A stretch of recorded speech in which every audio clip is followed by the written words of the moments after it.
Hello बच्चों, आइए आज हम लोग देखते हैं माइक्रो प्रोसेसर 8085 के ब्रांच इंस्ट्रक्शन जो होते हैं वो किस टाइप से होते हैं, ये प्रोग्राम में क्यों यूज़ किए जाते हैं और इसके फॉर्मेट किस तरीके से होते हैं। ये सब के बारे में आज मैं आपको डिटेल में बताऊंगा और देखते हैं इसमें कितने कितने इंस्ट्रक्शन किस तरीके से बनाए जाते हैं। तो पहला इंस्ट्रक्शन जो होता है हमारा, पहला इंस्ट्रक्शन होता है जंप, दूसरा होता है हमारा कॉल, तीसरा रिटर्न, चौथा रीसेट। तो हमारे पास यहाँ ब्रांच इंस्ट्रक्शन के नाम पर हमारे पास 4 इंस्ट्रक्शन बेसिक हम यूज़ करते हैं। इनके अलावा भी हम बहुत सारे तरीके होते हैं जिसको ब्रांच इंस्ट्रक्शन के थ्रू हम बनाते हैं, बट ये बेसिक हमारे पास 4 इंस्ट्रक्शन है। उसको हम देखते हैं उसके फॉर्मेट क्या होता है और किस तरीके से इसको यूज़ करेंगे और ये किस तरीके से वर्क करता है। तो चलिए हम यहाँ पर एग्जाम्पल के साथ समझते हैं कि हमारा पर्टिकुलर ये चारों इंस्ट्रक्शन का मतलब क्या होता है और वो क्यों हमें यूज़ करते हैं। तो मान लीजिए आपके पास प्रोग्राम है जो कि कुछ मेन प्रोग्राम इस तरीके से लाइन बाय लाइन प्रोसेस होते हुए आ रहा है और आपको ये पता होगा कि हर एक लाइन का एक एड्रेस होता है जो कि पीसी प्रोग्राम काउंटर रजिस्टर में उसका एड्रेस सेव होता है। फॉर एग्जांपल आप बता दें कि मान लीजिए आपका ये वाला लाइन हमारा एग्जीक्यूट हो रहा है, तो इस लाइन को, ये लाइन जिस जगह पर हमारे मेमोरी लोकेशन में स्टोर होगा उसका एक एड्रेस होगा। फॉर एग्जांपल उसका एड्रेस मान लीजिए C011 उसका एड्रेस है। तो इस C011 एड्रेस हमारा पीसी मतलब प्रोग्राम काउंटर जो रजिस्टर होता है हमारा माइक्रो प्रोसेसर में, उस पर वो एड्रेस सेव होता है और यहाँ इस पर्टिकुलर इंस्ट्रक्शन को वहाँ से फैच किया जाता है और माइक्रो प्रोसेसर उसको एनकोड करते हुए उसको एग्जीक्यूट करता है। तो ये हमारा एक प्रोग्राम को रन करने का तरीका है। जब ये हमारा प्रोग्राम आगे बढ़ते हुए पर्टिकुलर किसी करेंट स्टेटस में पहुंचता है, मान लीजिए इस लाइन पर अभी पहुंचा हुआ है और अभी प्रोग्राम काउंटर की वैल्यू है मान लीजिए C0A1, कुछ इस तरीके से अगर मान लीजिए आपका एड्रेस है और पीसी इसके नेक्स्ट एड्रेस में अगर हम जंप का इंस्ट्रक्शन यूज करते हैं तो JMP नाम इसका जंप है, बट हम इसका इंस्ट्रक्शन के लिए जो कोड लिखते हैं उसके लिए कोड लिखा जाता है वो JMP जंप लिखते हैं। तो हम जंप लिखेंगे, उसके बाद इसका फॉर्मेट होता है कि हम यहाँ पर वो एक एड्रेस देंगे जिस एड्रेस पर हमको जंप करना है। मीन्स हमारा ये मेन प्रोग्राम रन करता हुआ इस पर्टिकुलर लोकेशन तक पहुंचेगा और इस जंप इंस्ट्रक्शन को हमको फॉलो कराना है। तो सबसे पहले इस यहाँ पीसी का एड्रेस चेंज होगा। पीसी का एड्रेस, नेक्स्ट एड्रेस मान लीजिए C0A2 हमारा पीसी नंबर अभी हमारे पास आया हुआ है लोकेशन। उसके बाद इस जंप इंस्ट्रक्शन को फॉलो करना है। तो जैसे ही इसको जंप इंस्ट्रक्शन कोड मिलेगा वो उस एक पर्टिकुलर एड्रेस को अचीव करेगा। तो फॉर एग्जांपल मान लीजिए इसका एड्रेस मैं यहाँ पर डिनोट कर देता हूँ, D001 एक एड्रेस लोकेशन है। उसको अगर हम यहाँ जंप के साथ इंस्ट्रक्शन के साथ रखते हैं तो होता ये है कि जो प्रोग्राम काउंटर का जो करंट एड्रेस अभी जो यहाँ पर था बिफोर इंस्ट्रक्शन पीसी का जो वैल्यू था अभी हमारे पास C0A2 है।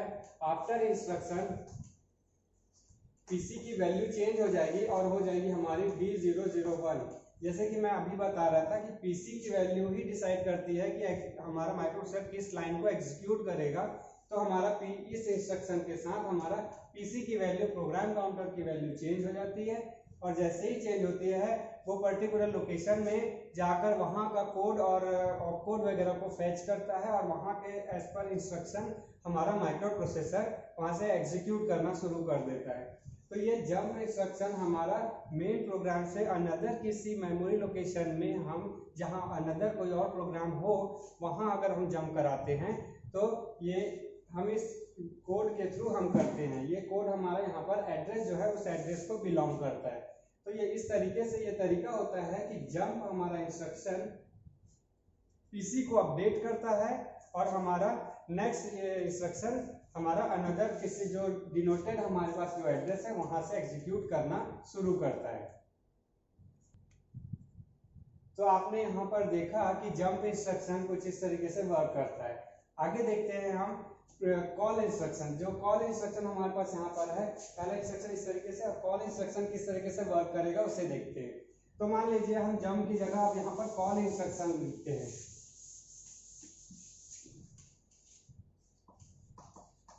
तो कॉल इंस्ट्रक्शन का फॉर्मेट कुछ इस तरीके से होता है कि पहले हम कॉल इंस्ट्रक्शन लिखेंगे, उसके बाद अगेन हम एक एड्रेस प्रोवाइड करेंगे। तो एक एड्रेस प्रोवाइड करेंगे तो ये केस कैसे किस तरीके से काम करेगा, यहाँ पर ये जस्ट लाइक जंप इंस्ट्रक्शन जैसा होता है, बट हमारा यहाँ पर एग्जीक्यूशन प्रोसेस थोड़ा डिफरेंट होता है। तो यहाँ पर देखेंगे क्या होगा। तो कॉल इंस्ट्रक्शन में भी यहाँ पीसी प्रोग्राम काउंटर अपडेट होता है, बट यहाँ पर स्टैक पॉइंटर का एक्शन आता है। तो यहाँ पर देखेंगे क्या होगा। तो बिफोर इंस्ट्रक्शन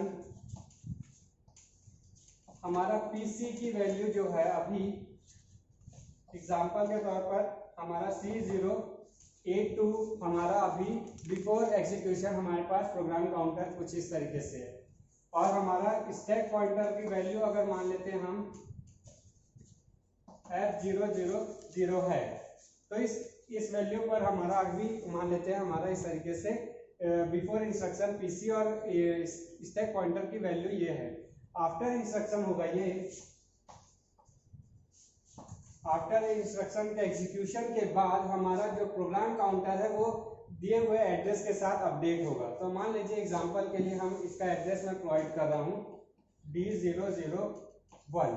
इस तरीके से मान लीजिए कॉल इंस्ट्रक्शन के थ्रू हम इस एड्रेस को कॉल करने वाले हैं, जहां पर कोई अनदर प्रोग्राम स्टोर्ड है जिसको एग्जीक्यूट करना हो।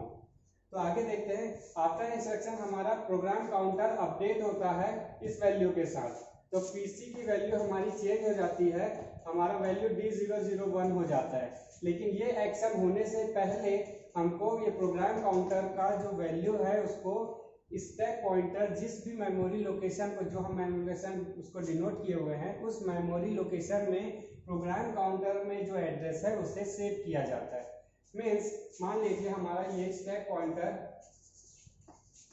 पॉइंटर जो है एड्रेस हमारा F000 ये मेमोरी लोकेशन है।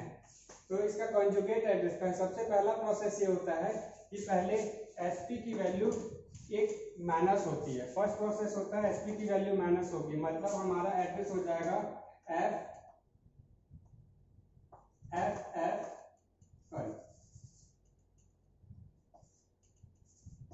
EFF।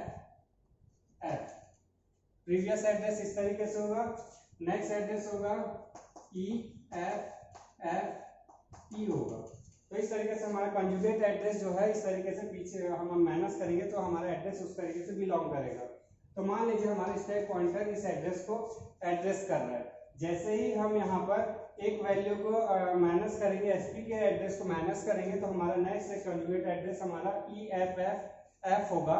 उस एड्रेस में सबसे पहले हमारा higher bit means program counter का हायर बिट है वो C0 हमारा पहले स्टोर होगा।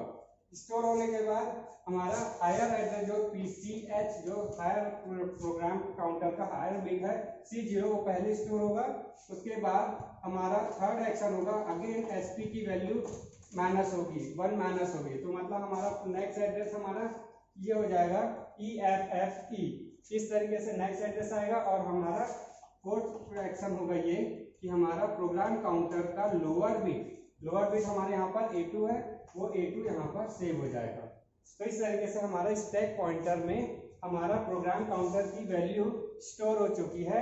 अब उसके बाद हमारा प्रोग्राम काउंटर में जो कॉल इंस्ट्रक्शन के द्वारा हम यहाँ पर जो एड्रेस प्रोवाइड किए हैं उसके द्वारा हमारा प्रोग्राम काउंटर अपडेट हो जाएगा। तो अब प्रोग्राम काउंटर अपडेट होने के बाद आगे एग्जीक्यूशन हमारा इस पर्टिकुलर एड्रेस के साथ नेक्स्ट एग्जीक्यूशन चालू हो जाएगा। तो ये जंप और कॉल इंस्ट्रक्शन में डिफरेंस बस इतना सा होता है कि हमारा एड्रेस पीसी दोनों में अपडेट होता है, बट जंप इंस्ट्रक्शन में हमारा स्टैक पॉइंटर में प्रोग्राम काउंटर जो प्रीवियसली जो एड्रेस था उसको स्टोर नहीं किया जाता है, बट कॉल इंस्ट्रक्शन में ये वाला प्रोसेस हमारा होता है। तो इस तरीके से हम कॉल और जंप इंस्ट्रक्शन में डिफरेंस होता है। आगे देखेंगे यहाँ पर एक और इंस्ट्रक्शन हमारा जो रिटर्न का होता है, RET से इसको डिनोट किया जाता है। यदि मान लीजिए आपके पास ये एड्रेस, इस एड्रेस में हम पहुंच चुके हैं, हमारा पीसी काउंटर हमारा अपडेट हो चुका है जिसकी वैल्यू D001 है, और ये प्रोग्राम लाइन हमारा इस तरीके से एग्जीक्यूट करना शुरू करेगा।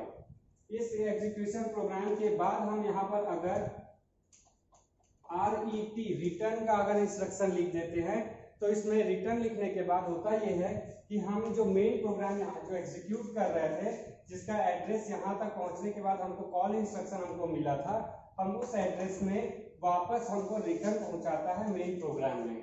तो ये रिटर्न का काम ये होता है। तो ये काम ऐसे होता है कि जो स्टैक पॉइंटर में जो हमने प्रीवियस एड्रेस को स्टोर किया था, ये जो पीसी प्रोग्राम काउंटर का जो एड्रेस हमने कॉल इंस्ट्रक्शन के दौरान हम जो स्टैक पॉइंटर में सेव किए थे, वही एड्रेस अगेन रिटर्न हमारा प्रोग्राम काउंटर में अपडेट होता है, वापस वो एड्रेस आता है और हम मेन प्रोग्राम में जहां से हमारा कोडिंग खत्म हुआ था कॉल इंस्ट्रक्शन, उसके नेक्स्ट एड्रेस से हमारा ये इंस्ट्रक्शन फॉलो होना शुरू हो जाता है। इसका मतलब हम कॉल इंस्ट्रक्शन से किसी अनदर फंक्शन जो हम यहाँ पर एड्रेस को कॉल किए थे, इस एड्रेस से एक फंक्शन को कॉल किए थे, वैसे ही जैसे ही हम यहाँ पर रिटर्न का इंस्ट्रक्शन देंगे हम मेन प्रोग्राम में वापस आ जाएंगे। अगर हम मेन रिटर्न का इंस्ट्रक्शन नहीं देते हैं तो कॉल इंस्ट्रक्शन के बाद अगर हम गए हुए तो हमारा प्रोग्राम यही टर्मिनेट हो जाएगा, जो मेन प्रोग्राम के अनदर फंक्शन या प्रोग्राम होते हैं वो एग्जीक्यूट नहीं होंगे। तो अगर हमको वापस आना होता है तो हम रिटर्न RET इंस्ट्रक्शन यूज करते हैं, जिससे हम मेन प्रोग्राम में पहुंच जाते हैं। तो ये एक तरीका है कि हम मेन प्रोग्राम में कैसे आएंगे। इसके बाद आता है एक इसके बाद आता है चौथा इंस्ट्रक्शन, जो कि रीस्टार्ट का प्रोग्राम होता है। ये क्या होता है उसको देखते हैं।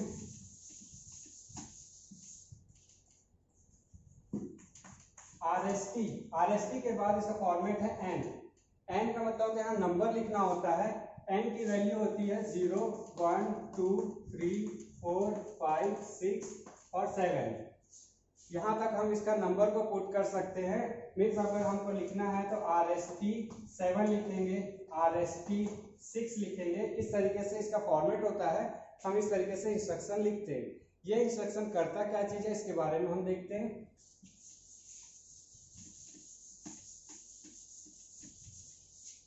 मान लीजिए आपका मेन प्रोग्राम इस तरीके से एग्जीक्यूट हो रहा है और आप बीच में यहाँ पर लिख रहे हैं ST7। तो ST7 लिखने का मतलब होता है हम रीस्टार्ट कर रहे हैं, हमारा मेन प्रोग्राम टर्मिनेट होगा और हमारा मेन प्रोग्राम टर्मिनेट होगा कि हमारा माइक्रो प्रोसेसर रीस्टार्ट करेगा पर्टिकुलर एड्रेस जो डिनोटेड RST7 उसको डिनोट करता है, उस पर्टिकुलर एड्रेस में हम पहुंचते हैं। तो ये इसका एक टेबल होता है, मैं उस टेबल को आपको बताता हूँ। जैसे RST 0, 1, 2, 3, 4, 5, 6 एंड 7, इसका एड्रेस जिस एड्रेस पर वो जाएगा वो एड्रेस इस तरीके से लिखा जाता है। पहला होता है 000, दूसरा होता है 008, तीसरा 0018, 0020, 0028, 0030, 0038 और 0040।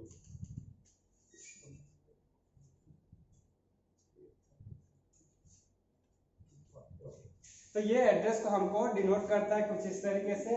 अगर आप RST इस तरीके से लिखेंगे तो हम इस पर्टिकुलर एड्रेस तक पहुंच जाएंगे और उस एड्रेस में हमारा प्रोग्राम उस वहां से रिस्टार्ट होकर चालू हो जाएगा। तो ये हमारा RST यहाँ पर जस्ट लाइक सॉफ्टवेयर इंटरप्ट जैसा काम करता है। ये हमको रिस्टार्ट करने का ये फंक्शन हमको यहाँ पर प्रोवाइड होता है। तो ये हो गया हमारा एक फॉर्मेट कि हमारा पर्टिकुलर इंस्ट्रक्शन किस तरीके से क्या क्या फंक्शनैलिटी के साथ काम करता है, ये चीज हमने देखा। आगे हम लोग देखेंगे कि हमारा जो ये प्रोग्राम है इसको अगर हम कंडीशनल एंड नॉन कंडीशनल तरीके से भी पढ़ते हैं। कंडीशनल एंड नॉन कंडीशनल किसे कहा जाता है? जब हम नॉन कंडीशनल, ये जितने हमने बताया था वो सारा का सारा नॉन कंडीशनल था। मीन्स हम इससे कोई कंडीशन नहीं लगाते हैं। अगर ये हमारे पास ये इंस्ट्रक्शन आया तो उसको एग्जीक्यूट किया ही जाएगा विदाउट एनी कंडीशन चेक। तो अब हम मान लीजिए आपको कंडीशनल अपने को चलाना है, तो कंडीशनल के लिए हमको यहाँ पर फ्लैग को समझना होता है, क्योंकि जितने भी कंडीशन हम बनाते हैं फ्लैग से हम इससे डिपेंडेंट होते हैं। तो वो फ्लैग कौन कौन से हैं उसको मैं फिर से यहाँ पर बता देता हूँ।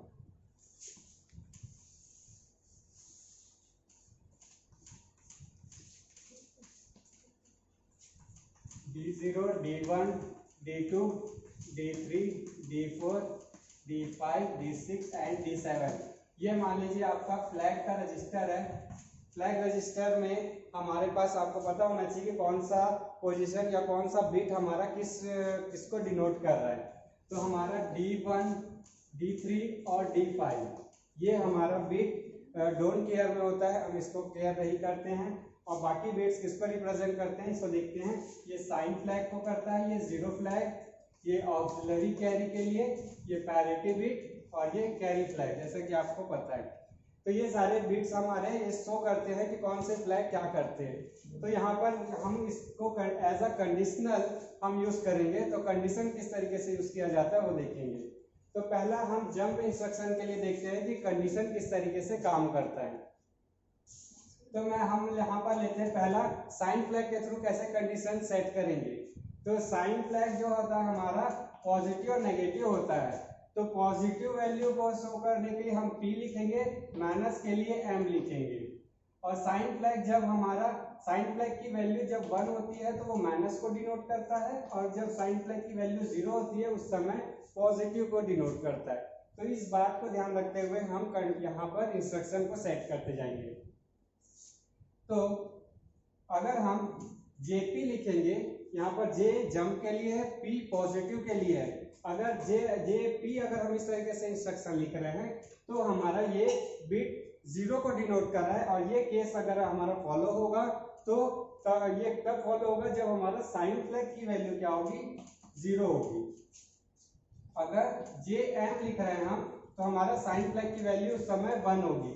मतलब अगर हमारे साइन फ्लैग की वैल्यू 1 है तो JM जो आप लिखे हुए हैं JM हमारा एग्जीक्यूट हो जाएगा और उसके बाद हमको एक एड्रेस प्रोवाइड करेंगे, उस एड्रेस पे जंप कर जाएगा। अगर यहाँ साइन फ्लैग की वैल्यू 0 रहेगी तो ये JM हमारा एग्जीक्यूट नहीं होगा और हमारा ये इस लाइन टर्मिनेट होकर नेक्स्ट लाइन में चला जाएगा और प्रोग्राम कंटिन्यू हो जाएगा मेन प्रोग्राम के लिए। तो ये हो गया हमारा जंप इंस्ट्रक्शन के लिए। वैसे ही साइन यहाँ पर 0 फ्लैग के लिए चेक करेंगे तो 0 फ्लैग के लिए JZ लिखा जाता है। इस केस में अगर Z की वैल्यू 1 होगी तभी ये हमारा जंप का इंस्ट्रक्शन एग्जीक्यूट होगा। यदि हम J and Z लिख रहे हैं तो J and Z लिखने का मतलब होगा अगर Z की वैल्यू 0 होगी तभी हमारा ये इंस्ट्रक्शन फॉलो होगा, वरना हमारा इंस्ट्रक्शन फॉलो नहीं होगा और टर्मिनेट होकर आगे बढ़ जाएगा। सिमिलरली ऑक्सिलरी कैरी को हम यूज नहीं करते हैं कंडीशन चेक करने के लिए। हमारा कंडीशन चेक और उसके बाद पैरिटी बिट के लिए होता है।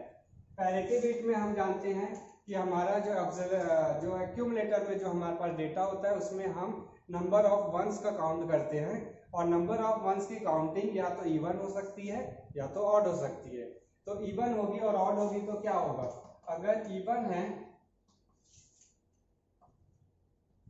और ऑड है तो पैरिटी बिट की वैल्यू अगर 0 होती है तो उस समय वो ऑड होता है, और पैरिटी बिट की वैल्यू 1 होती है तो इसका मतलब इवन होता है, मतलब उससे नंबर ऑफ वंस की काउंटिंग इवन होती है। तो ये केस को देखते हुए हम यहाँ पर पैरिटी बिट को लिखते हैं। तो यहाँ पर देखेंगे इवन का E, ऑड का O को यूज किया जाएगा और पैरिटी का P यूज किया जाएगा। तो हम लिखेंगे JP E लिखेंगे। तो JPE लिखने से मतलब जंप, पैरिटी बिट और इवन। तो ये केस अगर आप लिख रहे हैं तो उस केस में हम लोग इवन होने के लिए 1 होना पड़ेगा, मीन्स P की वैल्यू 1 होनी पड़ेगी। और वैसे ही JPO लिखेंगे, वो मतलब ऑड के लिए, तो उस केस में P की वैल्यू 0 होगी। तब हमारा यहाँ पर ये कंडीशन, इस कंडीशन को चेक करते हुए पर्टिकुलर इंस्ट्रक्शन हमारा फॉलो होता जाएगा। और सिमिलरली लास्ट वाला जो है हमारा कैरी फ्लैग, कैरी फ्लैग के लिए हम लिखते हैं JC, J जंप के लिए, C कैरी के लिए। कैरी की वैल्यू अगर 1 होगी, कैरी की वैल्यू 1 होगी तब हमारा JC डिनोट होगा, और J and C लिखेंगे उस समय कैरी की फ्लैग की वैल्यू 0 होगी तब ये एग्जीक्यूट होगा। तो ये एक फॉर्मेट है, जंप कब होगा, किस तरीके से होगा। तो ये हमारा एक फॉर्मेट दिया हुआ है कुछ इस तरीके से कि ये कंडीशन को चेक किया जाएगा, ये कंडीशन अगर आ रही है तभी हमारा जंप का इंस्ट्रक्शन फॉलो होगा, वरना वो टर्मिनेट होकर आगे नेक्स्ट इंस्ट्रक्शन में चला जाएगा। तो ये एक तरीका होता है हमारा जंप के लिए।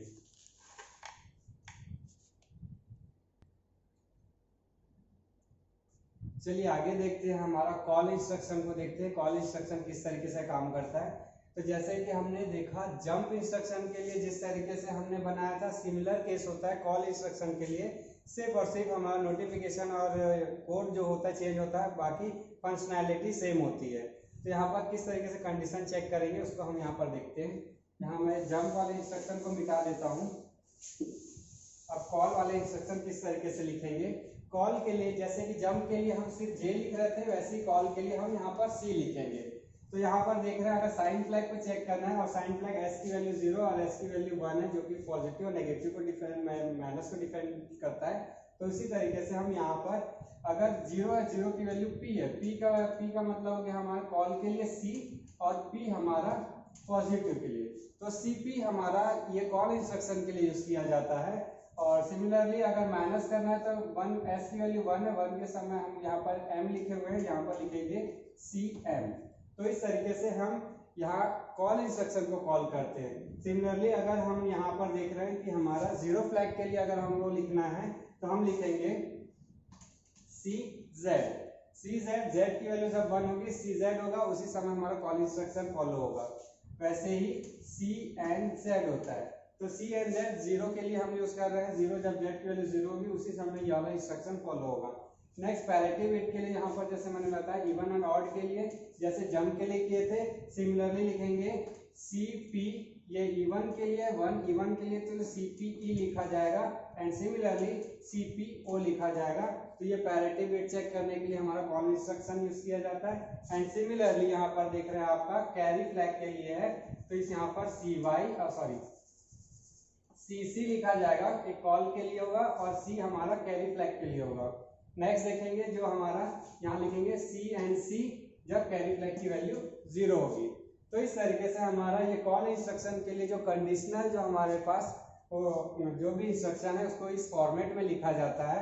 आपको फिर से याद दिला दूं, ये सिर्फ इंस्ट्रक्शन है। हर इंस्ट्रक्शन के बाद हमको एक एड्रेस देना होगा, तभी वो उस पर्टिकुलर एड्रेस तक पहुंच पाएगा और इस कंडीशनल जो हमारे पास कॉल इंस्ट्रक्शन है वो फॉलो हो पाएगा। आगे देखते हैं, इसका एक छोटा सा एग्जांपल देखते हुए हम एक एड्रेस को मैं डिनोट करते हुए बताता हूँ।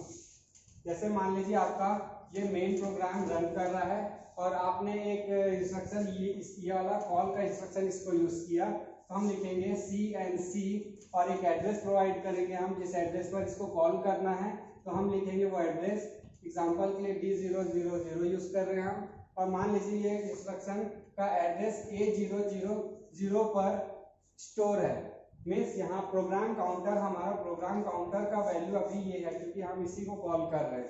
ये इस समय प्रोग्राम काउंटर की वैल्यू ये होगी। और जैसे ही हम कॉल इंस्ट्रक्शन करेंगे तो जैसे मैंने प्रीवियसली सारे फंक्शनैलिटीज के अकॉर्डिंगली बताया कि स्टैक पॉइंटर में ये पूरी की पूरी वैल्यू मेमोरी में सेव हो जाएगी। तो सबसे पहले हमारा A0 आएगा, देन 00 आएगा। तो स्टैक पॉइंटर में हमारा ये वैल्यू स्टोर करेंगे और प्रोग्राम काउंटर में नया प्रोग्राम काउंटर PC की वैल्यू चेंज होकर हमारा D000 हो जाएगा और पर्टिकुलर एक्शन करेगा जो हमारा नेक्स्ट उस एड्रेस पर जो भी इंस्ट्रक्शन होगा या कोड होगा उसको एग्जीक्यूट करेगा। यहाँ पर देखने वाली बात बस इतनी सी होगी कि यहाँ पर वो कैरी फ्लैग के बिट को चेक करेगा, क्योंकि CNC लिखे हैं, इसका मतलब हम लोग को कैरी फ्लैग की वैल्यू 0 चाहिए। अगर ये कैरी फ्लैग की वैल्यू 0 होगी तभी ये वाला एक्शन परफॉर्म होगा, वरना वो इस लाइन को टर्मिनेट करके नेक्स्ट मेन प्रोग्राम के अनदर कोड्स को एग्जीक्यूट करना शुरू कर देगा। इस यहाँ पर कंडीशनल, इसीलिए इसको कहा गया ये कंडीशनल इंस्ट्रक्शन है। यहाँ पर कैरी फ्लैग को जब तक चेक नहीं करेंगे तब जब तक ये कंडीशन फुलफिल नहीं होगा तब तक ये कॉल इंस्ट्रक्शन फॉलो नहीं होगा। सिमिलरली वैसे ही JC होता है, जैसे जंप के लिए इंस्ट्रक्शन कर रहे हैं तो यहाँ पर भी कैरी फ्लैग की वैल्यू जब तक 1 नहीं होगी इस पर्टिकुलर एड्रेस में PC काउंटर अपना अपडेट नहीं होगा और उस वैल्यू पे हमारा नहीं जाएगा। तो ये JC कंडीशनल हो गया, हमारा कंडीशन वाइज ही हमारे यहाँ काम करेगा। तो कैरी फ्लैग को यहाँ पर 1 होना होगा तभी हमारा ये आगे बढ़ेगा। तो इस तरीके से हमारा jump instruction and call instruction इस तरीके से कंडीशनल बेस्ड हम इसको यूज करते हैं। तो ये हो गया हमारा, इस तरीके से पूरा ब्रांच इंस्ट्रक्शन फॉलो होता है।